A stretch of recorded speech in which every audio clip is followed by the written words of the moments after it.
Hello students, welcome to എജ്യൂപോഡ്.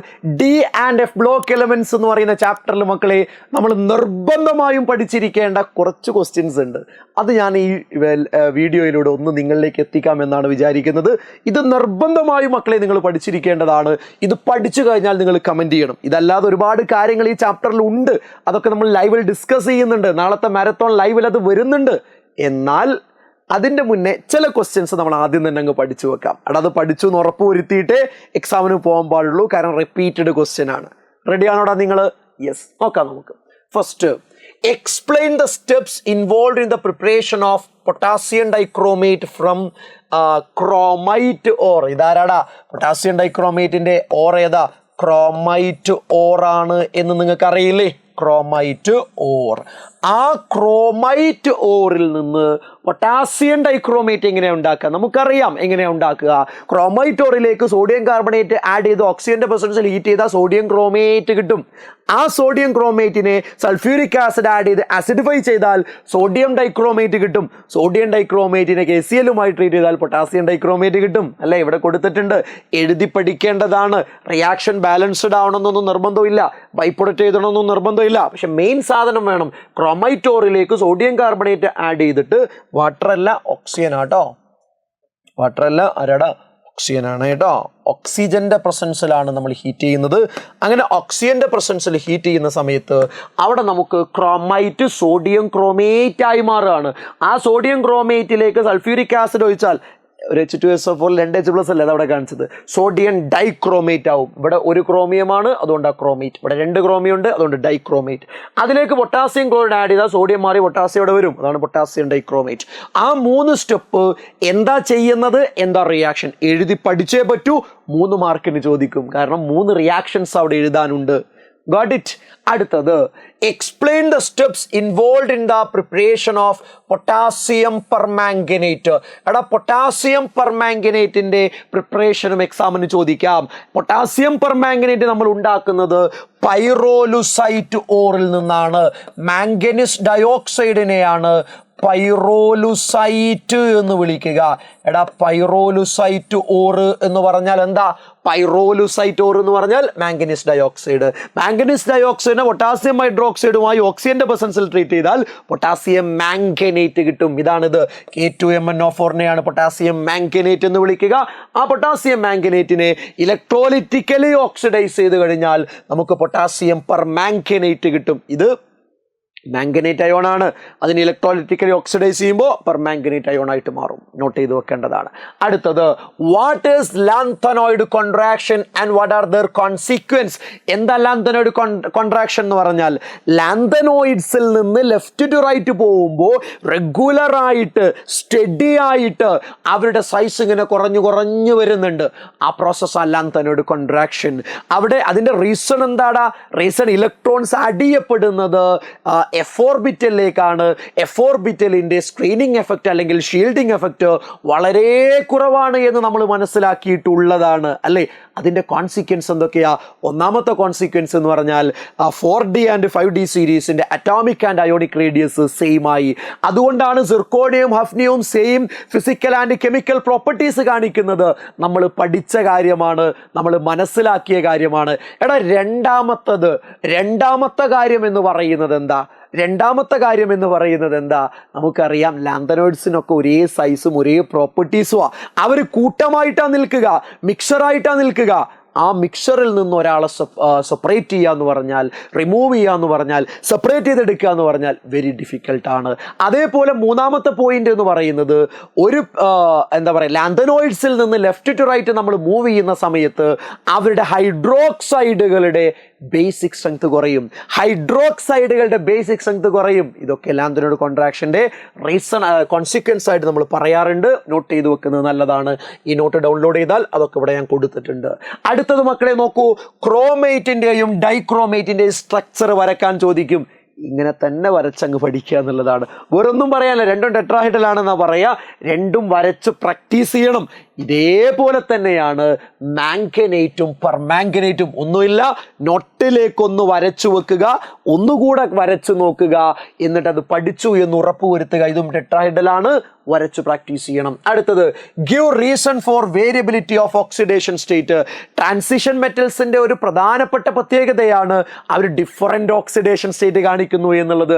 അതിന് കാരണം അവരുടെ n-1d ഓർബിറ്റലിന്റെയും ns ഓർബിറ്റലിന്റെയും എനർജീസ് ഓൾമോസ്റ്റ് സെയിം ആയതുകൊണ്ട് ബോണ്ട് ഫോർമേഷന്റെ സമയത്ത് രണ്ട് ഓർബിറ്റലിൽ നിന്നും ഇലക്ട്രോണിനെ ഡൊണേറ്റ് ചെയ്യാൻ കഴിയും. അതുകൊണ്ടാണ് അവർ ഡിഫറെന്റ് ഓക്സിഡേഷൻ സ്റ്റേറ്റ് കാണിക്കുന്നത്.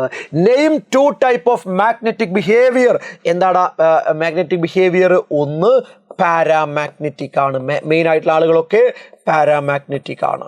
അതേപോലത്തെ എന്താ പാരാമാഗ്നറ്റിക് എന്ന് പറഞ്ഞാൽ ഏതെങ്കിലും ഓർബിറ്റൽ അൺപെയ്ഡ് ഇലക്ട്രോൺ ഉണ്ടാവുമ്പോഴാണ് പാരാമാഗ്നറ്റിക് ആവുക. രണ്ടാമത്തെ എന്താ? ഡയാമാഗ്നറ്റിക് ആണ്. ഡയാമാഗ്നറ്റിക് ആണ്. എല്ലാ ഓർബിറ്റലും പെയേർഡ് ആവുമ്പോഴാണ് ഡയാമാഗ്നറ്റിസം ഉണ്ടാവുക. ട്രാൻസിഷൻ മെറ്റൽസ് പൊതുവെ പാരാമാഗ്നറ്റിക് ആണ് എന്ന് നമ്മൾ മനസ്സിലാക്കിയിട്ടുണ്ട് അല്ലേ? യെസ്. ഇനി which of the following oxidation state is not shown by manganese? Manganese പൊതുവെ എന്ത് കാണിക്കാറില്ല? +1 കാണിക്കാറില്ല. 3D സീരീസിൽ ഏറ്റവും ഹയസ്റ്റ് ഓക്സിഡേഷൻ സ്റ്റേറ്റ് കാണിക്കുന്നത് മാംഗനീസ് ആണ്. അത് +7 ആണ് എന്നൊക്കെ നമ്മൾ മനസ്സിലാക്കിയിട്ടുണ്ട്. അതും ഓർത്തു വെക്കേണ്ടതാ. അത് +1 കാണിക്കാറില്ല. Outer electronic configuration of copper 2+ ions 3D9. Calculate the spin only magnetic moment. എടാ 3D9 എന്ന് പറഞ്ഞാൽ 1 2 3 4 5 1 2 3 4 5 6 7 8 9. എത്ര അൺപെയ്ഡ് ഇലക്ട്രോൺ ഉണ്ട്? ഒരു unpaired electron. So spin only magnetic moment is equal to √n × n+2 അല്ലേ? n × n+2 അല്ലേ? ആണ്. n × n+2 ആണ്. So 1 × 1+2 1 × 1+2. Okay, so √3 will be the answer. And the unit Bohr magneton, that means Bm will be the unit. Any calculate the spin only magnetic moment of M2+ ion. Atomic number 27. Atomic number 27 എന്ന് കാണുമ്പോൾ തന്നെ അത് cobalt ആണ് എന്ന് മനസ്സിലാക്കാൻ കഴിയണം.